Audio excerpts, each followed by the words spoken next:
I was worried it had hung up. We have an unidentified flying object. I'm Jack Oswald, and you're listening. This is Mr. Hammer, and you're listening to... I'm Richard C. Hoagland, and you're listening to... I'm Art Bell, and you're listening to Dr. J Radio Live. We have an unidentified flying object. Welcome back to another episode of Dr. J Radio Live. Of course, I am your host, Dr. J. As always, we have a super duper special show for you.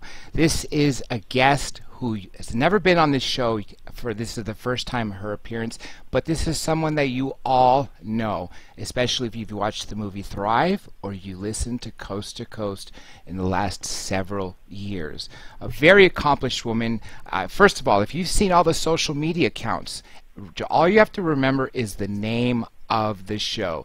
Dr. J Radio Live. That's DRJ Radio Live. You could use that for Facebook. You could send questions via Twitter. That's also the Instagram account. Flickr, Tumblr, everything else that you can imagine. That's the only thing you need to remember. And if you haven't seen him, well, then it's time for me to introduce her. Well, let me give you some background first. Like I said, very accomplished. First, she's got a bachelor's degree from the University of Pennsylvania, then went to the Wharton School of Business to get an MBA, which I know is one of the top schools to have such a program, if not the absolute top. Then she went on to work as the Assistant Secretary for HUD, Housing and Urban Development, under George Herbert Walker Bush. That's Bush Sr. for those of you younger folks. And then now she has a company of her own, Solari. And I'm going to bring her on to explain everything, and not to mention, don't forget everybody, this is the weekend of the New Paradigm Conference. That's right, the New Paradigm Conference. All you have to do to get the info is go to my website, drjradiolive.com, look for that banner and click on it. It'll take you straight there for you to get information on where to buy tickets and so on and so forth. You've heard this all week long as we've had guests from that event being on this show. Without further ado, I'd like to bring on the one and only Miss Catherine Austin Fitts. Miss Fitts, welcome to the show.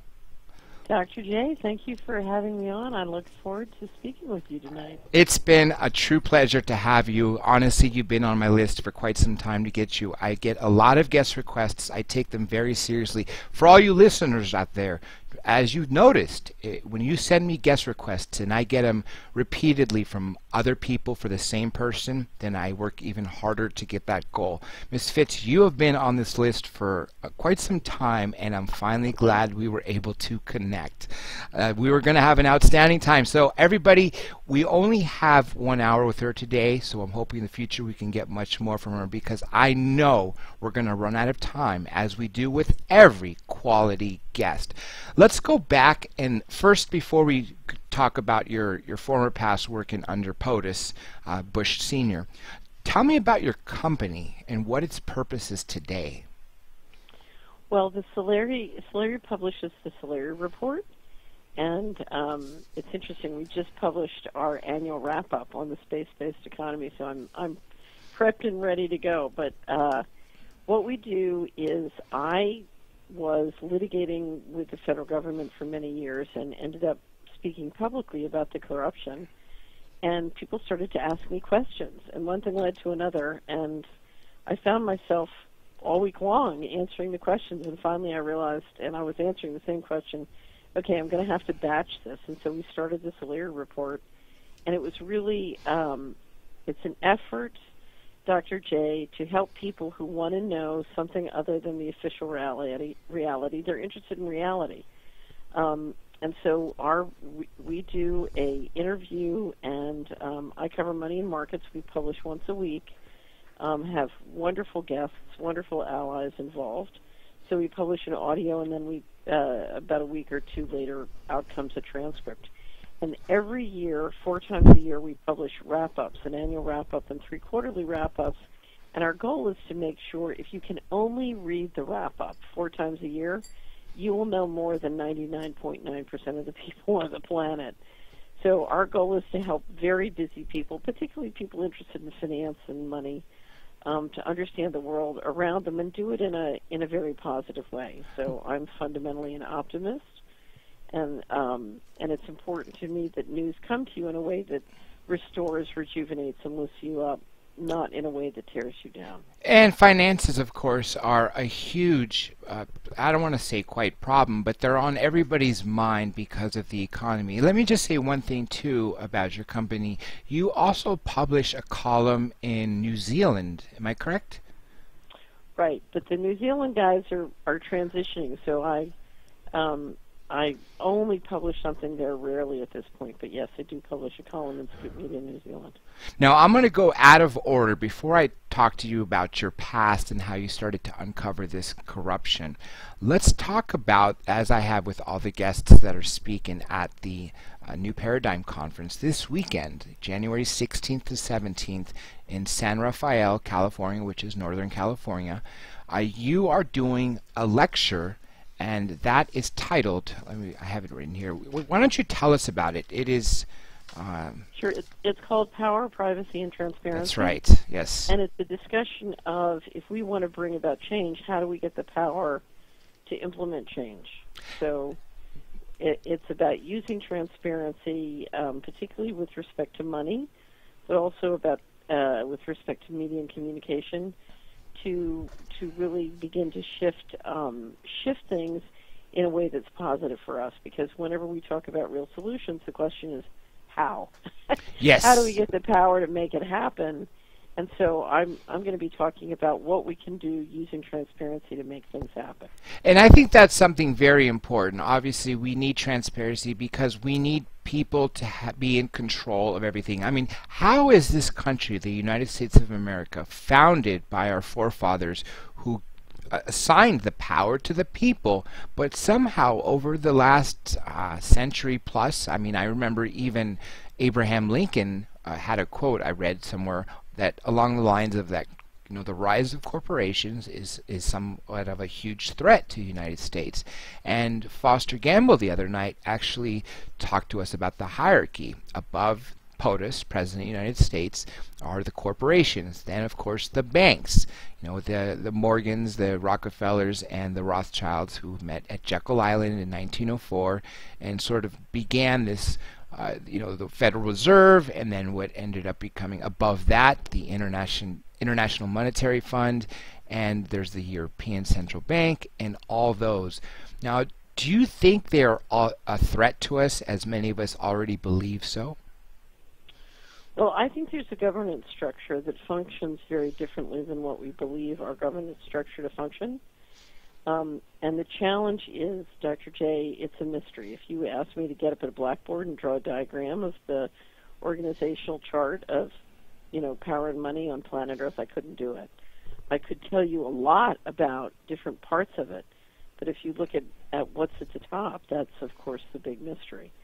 And then the question is, why are people behaving the way they're behaving?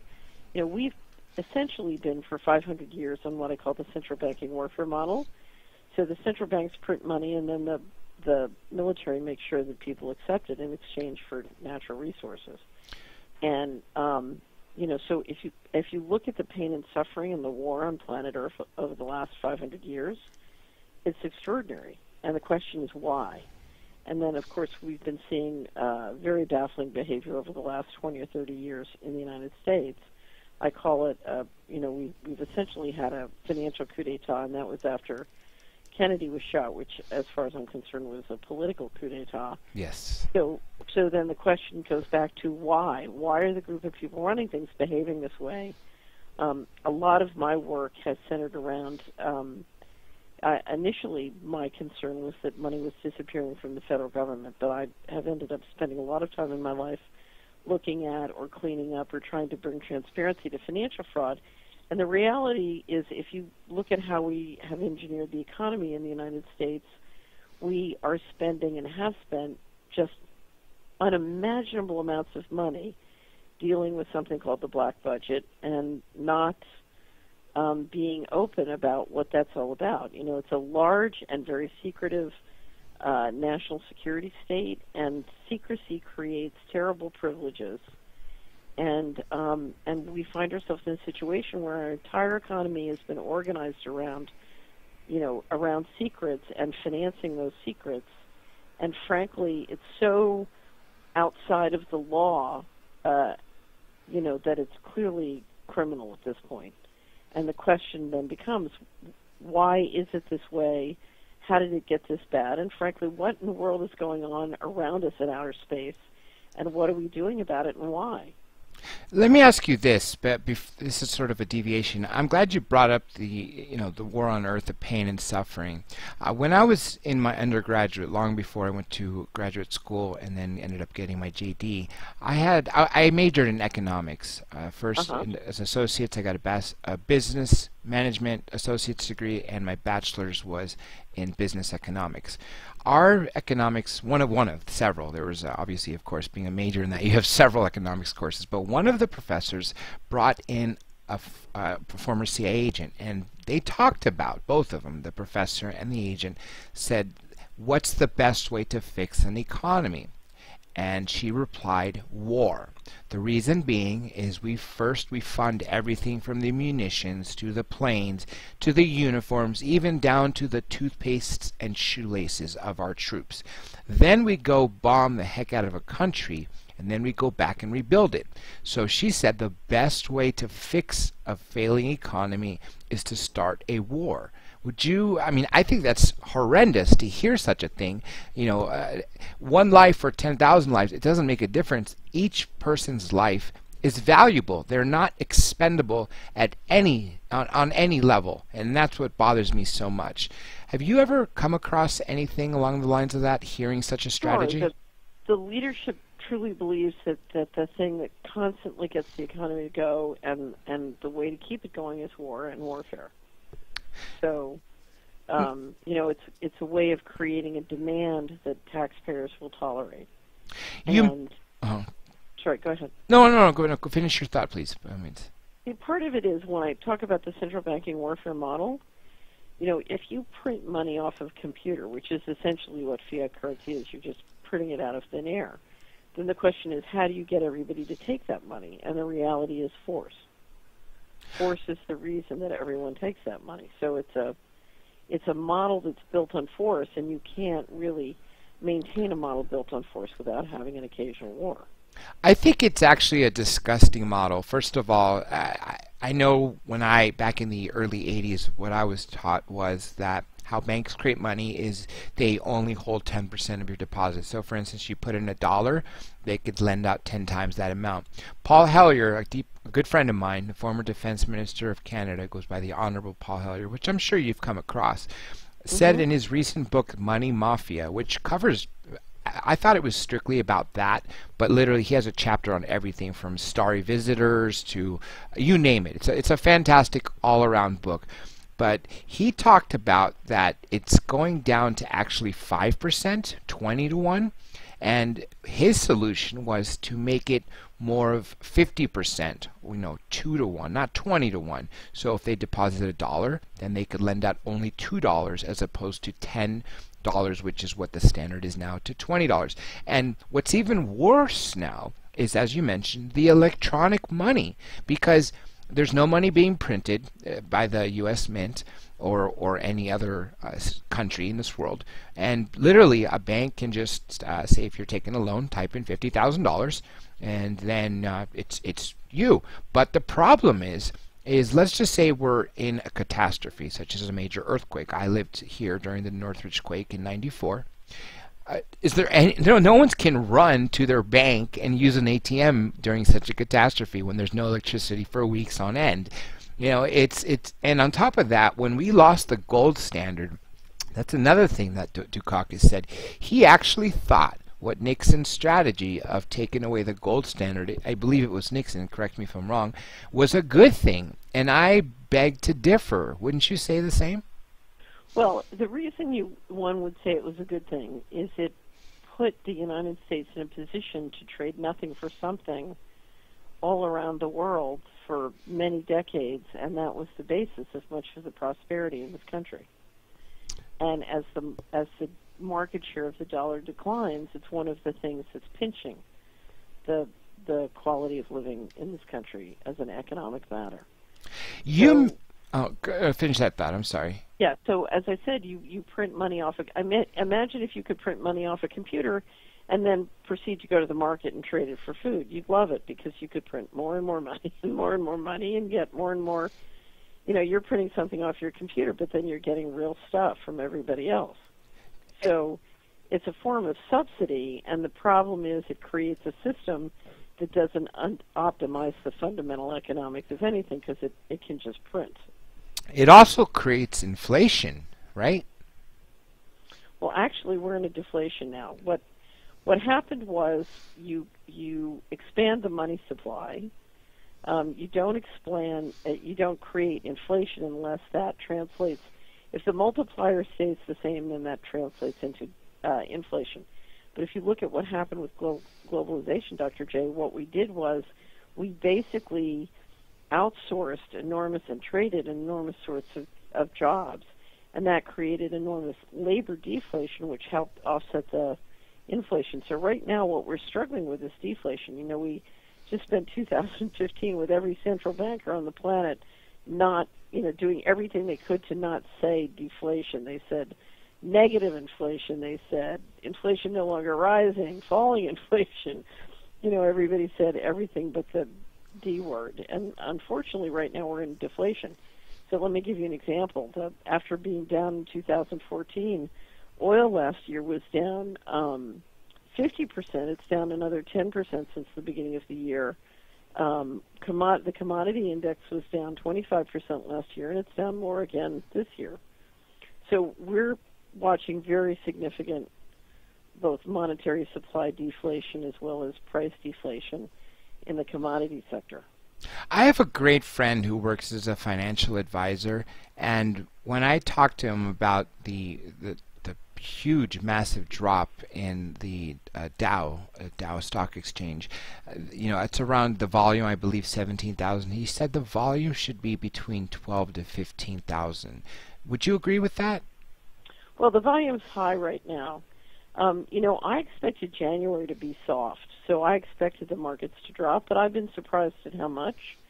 Now when you're in what's called a long-term bull market, it's very natural to have 5 to 25% corrections. So it goes up, then it drops back a little bit, then keeps going up, then it drops back.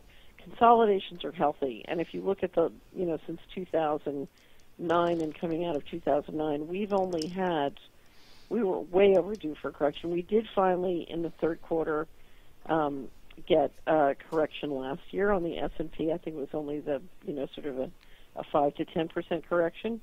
So if you look at what's happening now, yes, it's a lot fast because the Dow's very high.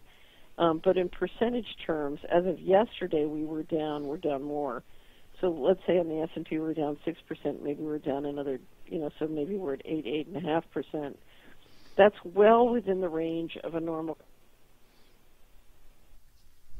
correction of a long-term bull market. And I think, typically the best time of year seasonality is from December to June. There's an old saying, go away in May and, sell in May and go away. So we should be coming into the time of the year when the stocks are strongest. Now, we'll see, is this just a 5 to 15% correction? Is it a 15% to 25% correction, or are we really seeing a significant turn in the stock market? And I think it's too early to say, but my guess is the chances that this is a significant turn is probably, it's certainly less than a majority chance. So I think that we've got a real correction, but that's it. Going back to what you said about Kennedy being a political assassination, I agree with you. And going to earlier times, in 1942, I'm sure you heard about this, J. Edgar Hoover shut down, I don't know the name of the bank, but it was in New York City, and it was run by Prescott Bush because it was a so-called Nazi bank. What he was doing was funding the Nazis. The bank was, with Prescott Bush being in the management. I don't think he was the highest manager of the bank, or definitely not the owner, but he was one of the people that was deeply upset when FBI seized the assets, and I don't know how they got them back. I don't know what continued after that. But I remember hearing this from Jim Marrs, and then, of course, I did my own research on it. What's crazy about that is to find out that we lost 50 million people during World War II, 7 of them in my own family.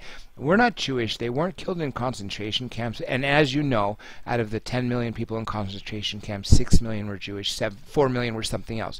I lost family fighting in Greece to fight off the Nazis. But nonetheless, how disgusting is it to know that a bank that is based in the United States, or some people even postulate the United Kingdom, fund both sides of the war? Why would you do such a thing? Well, here's what happens. There are a couple of things going on. It's not just one phenomenon. One is you have a whole world of interests who finance all the countries around the world. So then when war happens, they find themselves on both sides because they're creditors on both sides. And it can be relatively innocent, although, it's not always. That's number one. But number two, what's important to know is that there was enormous trade and collaboration back and forth between the Nazis and the U.S. during the war effort at a very high level. So let me give you an example.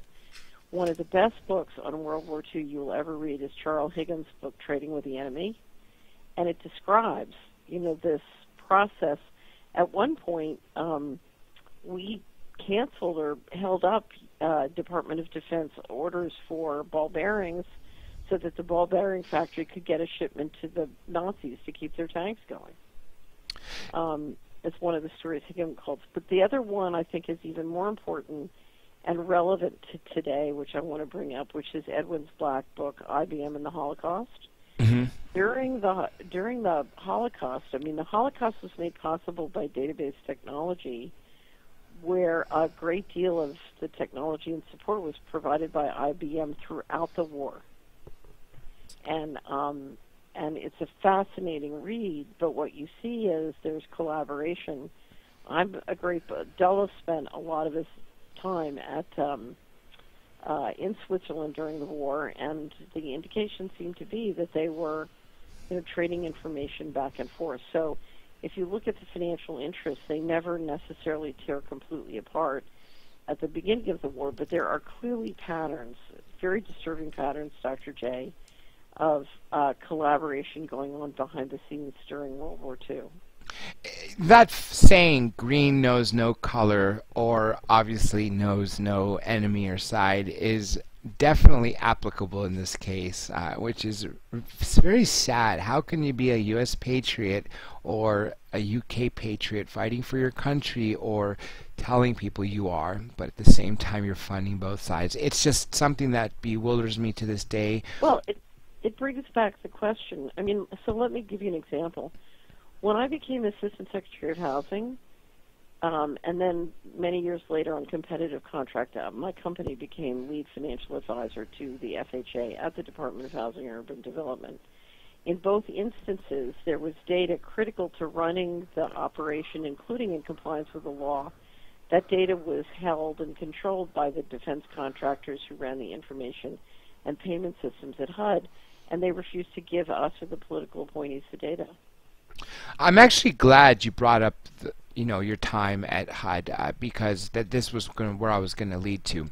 Approximately 28 years ago, or you could say 27 years ago this month, is when George Herbert Walker Bush had his inauguration. You worked as the Assistant Secretary for HUD, Housing and Urban Development, under George Bush Sr. When did you start to realize that things weren't as transparent as they should be, and when did you realize that there was corruption on not just the national scale, but in the international scale, globally? Well, I knew there was corruption, but I also thought it was sort of, always manageable. Here's what I saw when I was Assistant Secretary. I watched the Secretary of HUD blackmailed. Really? And, he ordered me to do an illegal funding action, and I refused. And it was one of the things that sort of set off a deterioration of our relationship. but he was scared to death, and it was clear to me that he was being blackmailed. Were they threatening his life or with his family's life? That kind of blackmail? Here's how they do it. Generally, no one reaches a certain sort of position in society on business and government unless they have what's called a control file. Do you know what a control file is? No, if you could explain it to me, and of course all the people that are listening, of course. Yeah, I think a lot of people have heard of J. Edgar Hoover's dirty pictures and how he would have dirty pictures on people. Yes, he did.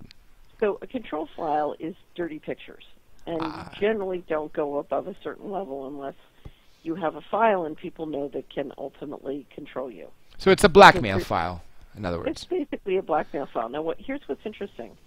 When I refused illegal orders, I was threatened, and somebody said, "Well, we're gonna find the dirt on you." And I said, "Good luck. You're never gonna find it." What happened was I was then targeted by false. There was progressive falsification of evidence, and I spent 11 years and $6 million proving it was all, hooey. $6 million? Really? Yeah, $6 million. But I lived with very serious smear campaign and physical harassment. Not everybody, so I didn't have a control file, so they just made stuff up. And it took me that much money to prove that it was false. And so not every government official, even if you don't have a control file, they can just cook it up, and then you have to spend a fortune proving that it's a lie. What's sad about our country in general, I think worldwide, is an accusation, even a false accusation, is almost as bad as a conviction in many cases, because it's so hard to undo, no matter what you do to protect yourself once the accusation is made by a higher authority. And when media is controlled, I think the current number is 5 corporations literally control every aspect of media, from television, of course, even to the several hundred channels, if not 1,000 channels on cable television, and then you have newspapers. Literally, it comes down to 5 corporations and then all their subsidiaries. Well, it was very interesting. I had a dreadful experience with the New York Times when I was in the Bush administration. That was just, they were publishing things that they knew to be false and they didn't care. And it was very interesting that it was a story on me, and the reporter working on it was a fabulous investigative reporter. And the print shop called her and warned her that the editor was putting stuff in behind her back. And so she had to call around the Washington editor and go to the New York editor and got it pulled. And the problem was the story got pulled and she quit and had to leave the New York Times. It was that bad. Now, I knew that, and then when I was running Health and Securities, my company that was serving as lead financial advisor, I had an even worse experience with the Washington Post. And that's when I decided, Dr. J, it was when the Washington Post was just over the top egregious. That's when I said, I am never talking to another person in corporate media again. They're a complete waste of my time. I am just going to talk to people who have a track record of trying to get to the truth and trying to be trustworthy with the truth. And thus began the journey that turned into the Solari Report. So I now find myself a member of the media, but it was literally, as many of us, we were looking for the truth and couldn't find it, and ended up starting a media. I don't know how you ended up starting a radio show, but what happens is, I never intended to be in the media. I was one of those people who was trained to talk about money at the 21 Club with 3 of your best friends, and that was it. But the idea that I would get on national radio and start talking about, all of these deep, dark secrets, it was very hard for me to do. But the reality is, the corporate media is not trustworthy. And here's the problem. In Washington, if you've got the New York Times and the the Washington Post doing these kinds of things, the problem is people are stealing money, and the taxpayers don't know because the media is complicit. I'm thankful we have the technology these days to have alternative media. If it wasn't for the technology, I wouldn't have access globally to international listeners and callers. Although I'm not taking calls tonight, usually we get calls from anywhere from London, Ireland, South Korea, even Cambodia.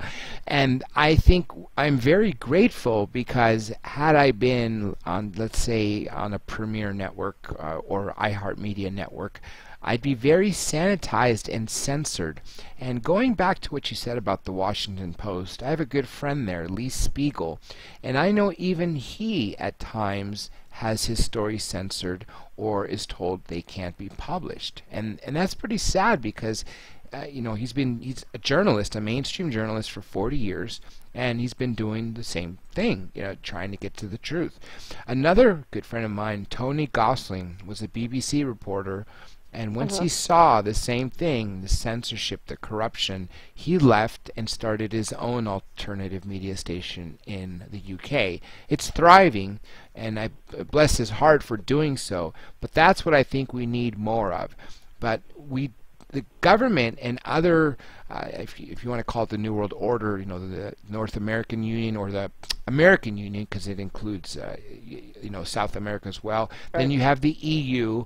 I know that the African Union was trying to be started, especially when Gaddafi was trying to bring the gold standard back to get the dollar system off the petroleum. And then, of course, you hear about the Asian Union. If you combine those four, then you literally run the world, and that is truly a shame. I think the book 1984 by George Orwell would have been a better life. As bad and oppressive as that world that he wrote about was, I think we're worse off now. And people think that, when Snowden talks about it, I don't know if it was 1.2 or 1.4 million people are at any given time are being watched. It's not that there's 1.4 million people on the other ends of the phone just listening. No, what happened is artificial intelligence and relational database. Exactly. So the time me and you started this conversation, everything that we've said has been transcribed, and our emails were cross-checked with our friends and text messages and everything to create profiles. I mean, and this happens in split seconds. So I always have to dispel this to people who think that there's somebody out there watching, like, oh, you're being paranoid. Well, no, apparently it's true, And speaking to a former CIA officer or agent, you could say, he said that it's been in play for a while. David Petraeus has a quote that I found from 2007 that says, "We now have the ability to turn on your laptop or your smartphone's camera and microphone without the light turning on and you knowing about it." That's a very scary thought. Then you connect the metadata involved, so the GPS, where you travel, who you talk to, and all this. And I'm sure you know this, but Amazon has even opened up fulfillment centers locally. And what they do is they use your Google searches, your previous buys, to sort of predict what you're going to buy. That's why when you order certain things, they come right to you literally in 24 to 48 hours. And it's a scary thought, My brother worked for an IT firm. Now he's working for a private military contractor. One day he came home from work and he said, in a few years' time, they're going to be able to build a virtual you. And I'm like, huh? What are you talking about? Like a robot? He said, no. He said, everything you've ever done in your life, every phone call you've ever made, every email you've ever sent, cross-checked with everybody else that you know, they can create a profile that will sort of predict what you're going to do next. And that, to me, is an invasion of privacy. Where is our privacy? Where did it go? Why is it a handful It got sucked up into, 1,000+ satellites. Yeah. And what I'm sure you know this, but what is it? 80% of the world's wealth is held by the top 500 people in the Fortune, in Forbes magazine, the Fortune 500, but 80% of the people in the world literally can have 20% of the money. I mean, the dichotomy between those two is so scary. And here's a question I often ask. If you have $50 billion, what is it that you can't buy with $50 billion that you need to have $60 billion? Do you know why? Right. Well, the reason you consolidate into what George H.W. Bush used to call tighter and righter hands is so you have, number one, you have much more control of capital and you can direct it in ways with very little questioning, particularly if it's private. So if you want to re-engineer things and do it quietly, that's the way to go. You centralize as much capital as possible. That gives you huge stockpiles. And then you go about inventing the kind of future that you want the world to have, as opposed to the one that would have if you didn't intervene and use those resources accordingly.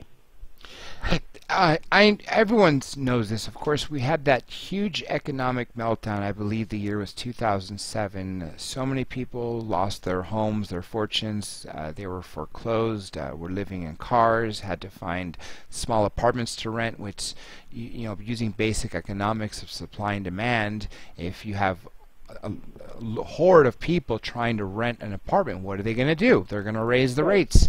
And so what led to that? Do you think it was intentional? Because from all the other people I've spoken to, it is.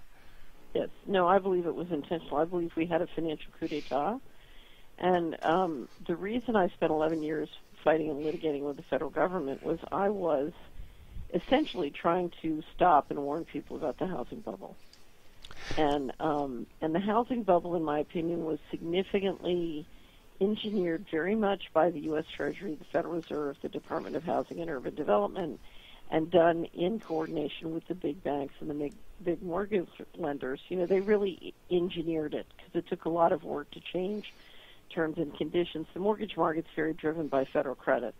And the question is why. They clearly wanted to shift enormous amounts of capital out of the overt economy. And the question is, where did they shift it to? It certainly didn't disappear. But I estimate during the period from essentially the fall of 1997, which is the beginning of the 98 fiscal year, to through the bailouts, that they shifted $40 trillion out of the U.S. government and out of, a variety of stock market maneuvers. So that's an extraordinary amount of money. It's enough money at 5% earnings to generate $2 trillion a year to run a global government on a private endowment. Foster Gamble the other night, and in the movie Thrive, said that the Federal Reserve was created as a corporation. Another guest that was on recently, who comes on fairly often, Sean David Morton, who actually has his own radio show going back to '89, said that the IRS too is a corporation. Now, I personally couldn't find evidence of this myself, but have you heard anything about that, or do you know if those? Yes, and here's the problem: it's very difficult to to get the kind of information that you'd like. Essentially, though, the Federal Reserve is a hybrid structure because the governors of the Federal Reserves are appointed by the president and confirmed, but if you look at how the structure works, the member bank, the powers in the member banks for the most part, and member banks are owned and controlled by their members. So you have 12 banks around the country, and 12 Federal Reserves, you mean, right? Yeah. Yeah, 12 Federal Reserve Bank, and essentially they're running the train tracks of the financial system, the payment, the information systems. Now, if you call up, and I did at one point in the early 2000s, if you email or call up the public relations person at every one of the Fed member banks, and you ask them, who owns your stock and in what percentage, and who has access to your databases and information, they will tell you that's private information and you're not allowed to know that. Which should be totally illegal. If we have any federal institution, such as the FBI, the presidency, anything that belongs to the people, why would they be hiding that? How can they say that is classified or they can't tell you? Because that goes. They're private. They're private banks. Exactly. So they're lying to us. They're up front they're lying, saying, "Oh, this is for you. This is created by the people," but yet they're private banks, and that's why they're able to say that. But that's just such a disgusting thing. So this brings me to this question: How can we wake people up? That was my motivation. I was passive in all this for 31 years and researching everything I can on conspiracies, trying to separate the wheat and the chaff.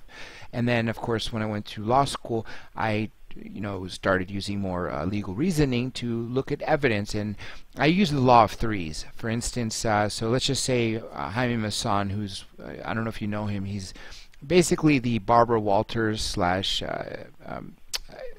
Diane Sawyer of Latin America. He hosts 24 hours as well as 60 Minutes and a weekly show on UFOs. What he does is he will, if he gets a video of UFOs, first thing he does is talk to the people the photographer as well as the witnesses. So that's the first source.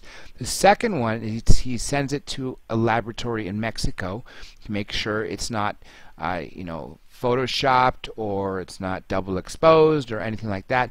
And then he sends it to another laboratory. He uses two, one in Spain or one in Italy. And so I try to do the same with everything, all the information that comes my way. That way we can, because I believe there's a lot of disinformation that they throw at us on purpose just to throw us off the path. Right.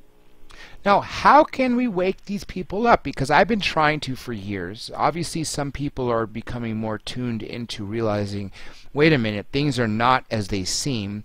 And I think the government does a great job at keeping us as sheeple, robots, in that you're constantly worrying about your bills. You work your job 9 to 5, you come home, you spend the rest of the day worrying about how you're going to pay for your home and everything else, and then the next day you just repeat. And by constantly keeping people worried about their finances, then they're not going to look at anything else. They're not going to investigate anything else. They're going to abide by those rules, which to me, how can you abide by a rule if it's a private company? What authority does that have against us public citizens to... Well, the rules, most of the rules of the government are coming from a government. Which is corrupt, obviously. Well, but I think that's the problem. The government is not obeying the laws. So why should the government be able to enforce us to obey the laws if they're not going to obey the laws? So that's one of the great conundrums. I think one of the things that really bothers me is you have elected officials, but yet once they always say things during campaigns of what they're going to do, and then when they get to their office of whether it be Senate, the House of Representatives, or President of the United States, they never follow through with those promises. And I'm getting the impression that, just like you said, talked about control files, that the moment they win, just as someone actually mentioned quite some time ago, Jesse Ventura said when he became governor of Minnesota, what happened to him was that a bunch of different federal agencies invited him, and they all sat him around a big circle and asked him all sorts of questions. Essentially, the gist of the message was, are you going to toe the line for us? Or if not, watch out. Do you think that's what happens with anybody who runs into politics? Because there's so many great idealists, but then once they hit that level... There are a couple of problems. One is when you get into office, you run into what I call the red button problem. You run into two problems. One is the red button problem, and one is the black budget problem. Let me explain the red button problem.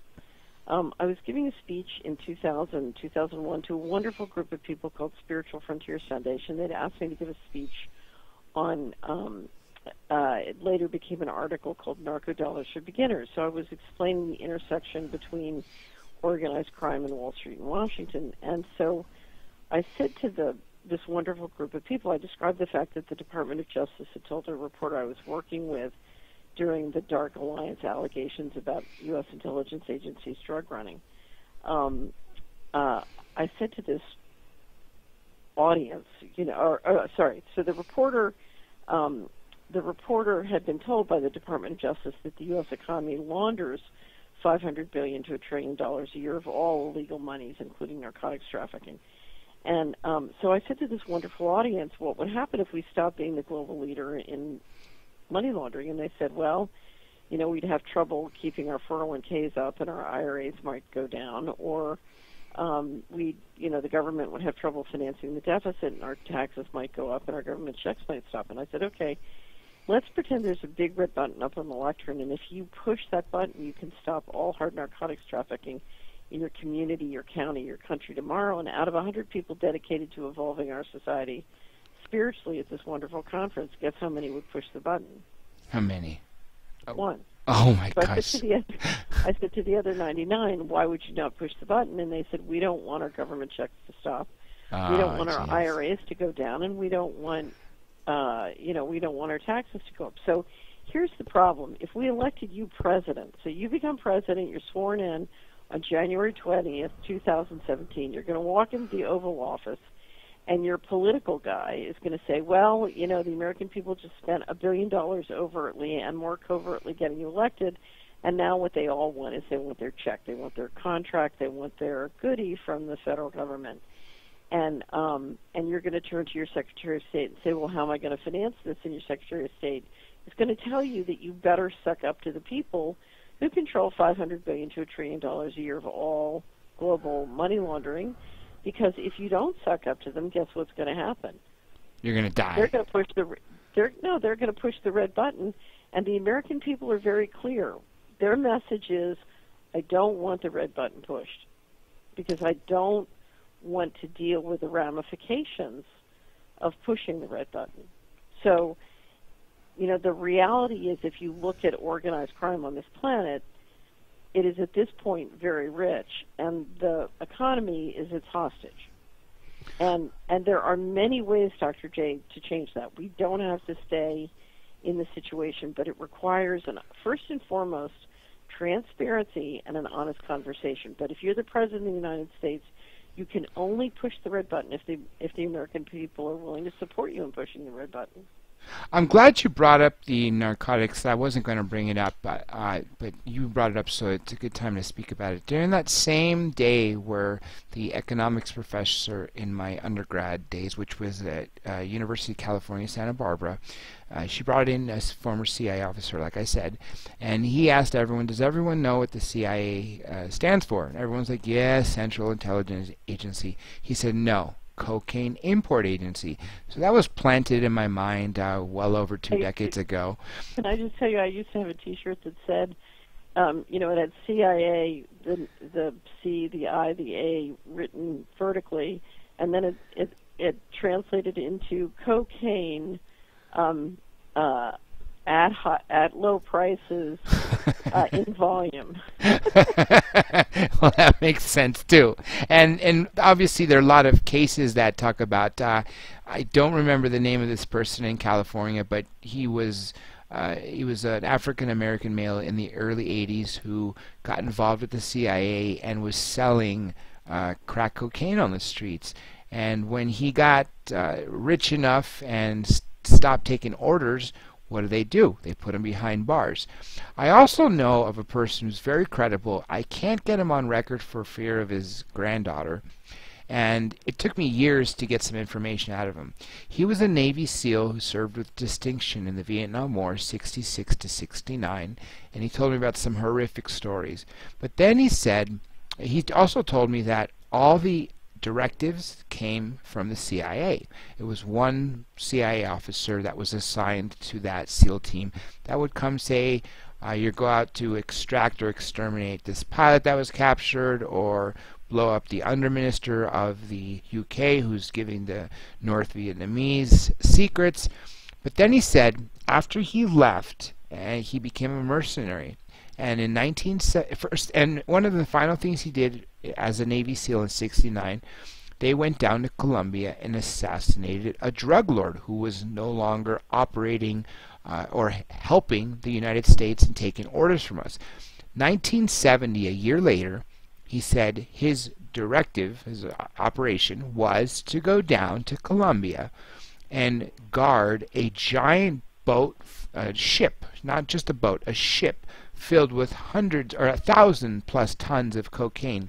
And he said there would be a small boat up in front of it, and then a submarine trailing behind it, and they had authority to take anybody out in their way as long as it was quietly, such as Coast Guard or Customs or anybody like that.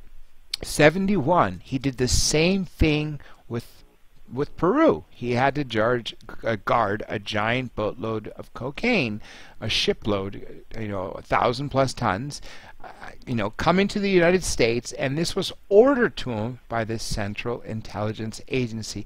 And that blew my mind because that just confirmed some stories I was hearing about. And this is a straight shooter.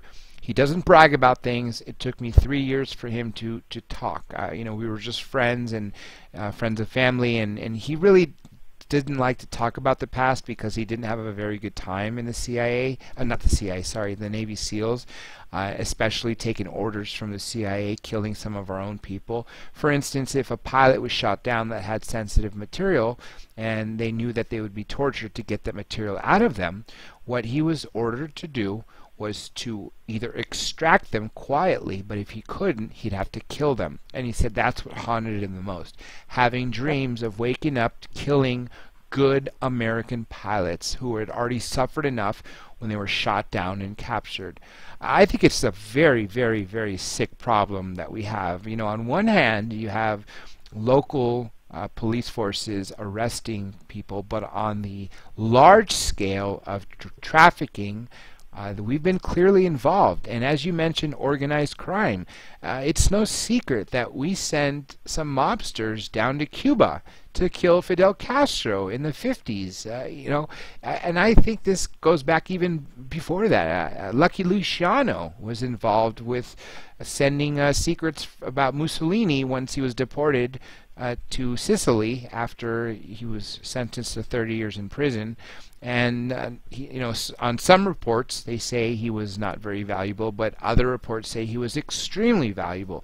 But nonetheless, we have a history in the United States of the government where Robert Kennedy was, in his tenure, was trying to prosecute them, but under the table we were using them. I mean, what is going on? Well, that's the question. We are engaging in these activities because I think it will make us dominant, and because part of it is a prisoner's dilemma. The theory is if we don't do it, the guy who does it will get the high margin cash and beat us. So sort of the theory is to be the dominant player, you've got to do it, or else you won't stay the dominant player. Somebody else will take it over and you'll get killed. So part of this is a prisoner's dilemma. But the question is, why do we make so much money liquidating each other? Because it's not just drugs, Dr. J. If you look across our economy, many of us are making money in doing things that harm other people. That's right. So why? And why do we need all this money? It really does look like we're making money liquidating each other. Such as pharmaceuticals. The big pharmas are such an integral part of our economy, yet they're doing nothing but harm. And I'm sure you know this. I wouldn't say they're doing nothing but harm. Well, there's plenty of good. There's plenty of pharmaceuticals products. I think that are I don't.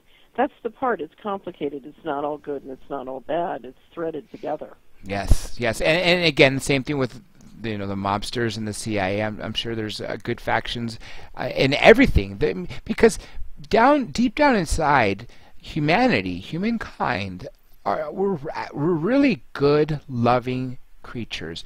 Let me give you an example, my personal example. The '94 quake. Prior to that, some neighbors were friendly, others kept to themselves. But once it happened, it took over 2 weeks for FEMA to get to us. Everybody was helping each other. If someone needed water and someone had excess bottles, they would give them to us. We all pitched together food before it went bad, since our refrigerators were not working. And we'd all hold barbecues using camping equipment. But the point I'm getting at is there's a lot of good in humanity, and somehow it seems to be that we have some of these bad seeds that are painting a bad picture about us all. Well, that's the question. Who's doing this and why are they behaving this way? Yes. That's what we don't have the answers for, and that's why I think it's imperative to talk about it and bring transparency to it, because The other thing, though, is are we willing to hold each other accountable? So, you know, if you go to a dinner party and sit down at the table and the guy next to you is from Goldman Sachs, you know, do you basically get up and walk away? Do you shun him or not? Yes, I agree. I agree. Ms. Fitts, if you don't mind, after the show's over, you could just hang by for a minute. We are cutting it close on time, so I want to give you this opportunity. First, tell people a little bit more about your company. Of course, the website, solari.com, solari.com.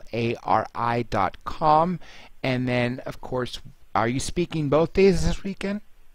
Yes, we're at the Architects for New Paradigm Conference here in San Rafael, California. It's in Marin County, north of San Francisco, and there's still tickets left, so I would encourage everyone to come.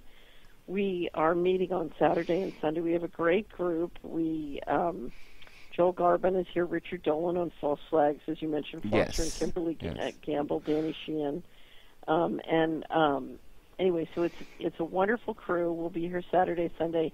And then, guess who's coming to do the panel on Saturday night? George Norrie. George Norrie, yes. He's bringing his producer, Tom Danheiser, a fabulous guy, and they will be here for the meet and greet cocktail party with the speakers, and then do a panel Saturday night. And then we start again on Sunday, and we have open interactions, with each one of the speakers. So it's a lovely group of people, and fantastic people also are going to be in the audience. And the audience, really, when you go to these types of events, you really see how humanity shines. When I go to any type of these events, it's the audience that shows me that humanity is so much better than it's painted to be in the mainstream media.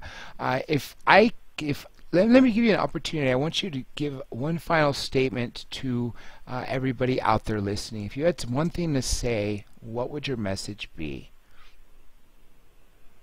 Well, I would say that what you and I do matters.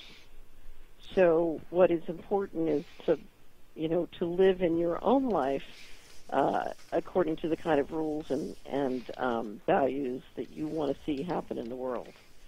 So I think, it's very simple. We can have two kinds of enforcement systems on planet Earth. One is 8 billion people can practice the golden rule, and the other is we create governments who use force to sort of rig the rules, but then look at where that goes. So I think the alternative to governments enforcing everything is people enforcing it, and it's quite remarkable. Where people believe in the law and act accordingly, there really is law. Well said. Ms. Fitts, it's been truly an honor. I hope you can join us again in the future. We have so much more to talk about. For all you listeners out there, this show is all about you. Remember, I take guest requests very seriously. If you guys weren't listening and interacting, I wouldn't be doing this. This is purely for you, to hopefully bring you some knowledge that you normally wouldn't hear on mainstream media. Also, I know I've been getting a lot of feedback from Dukakis from the end of November when he talked about the New World Order. So if you guys, he doesn't want to take callers. If you guys want to ask him any questions, I encourage you to use the contact page on drjradiolive.com and tell me what you'd like to ask him, and then I will make sure I take care of that. Also, the sixth man on the moon, Apollo 14 astronaut Edgar Mitchell, will be joining us next week talking about consciousness, Roswell, how he learned about Roswell because he lived there during the 1947 crash, and then when he came back after landing on the moon, everybody came forward and told him the story of what they witnessed. Also, don't forget, the Honorable Paul Hellyer, former Defense Minister of Canada, will be joining us again. It's been a while since he's been here. He is 92 years young and still going strong. Even living in Eastern Canada, he can stay awake to do this show, which is super fantastic. And, of course, nuclear physicist Stanton Friedman. Those are just some of the few guests that are coming in the next 10 days. With that being said, I'm Dr. J. This is Dr. J Radio Live, and I am signing out.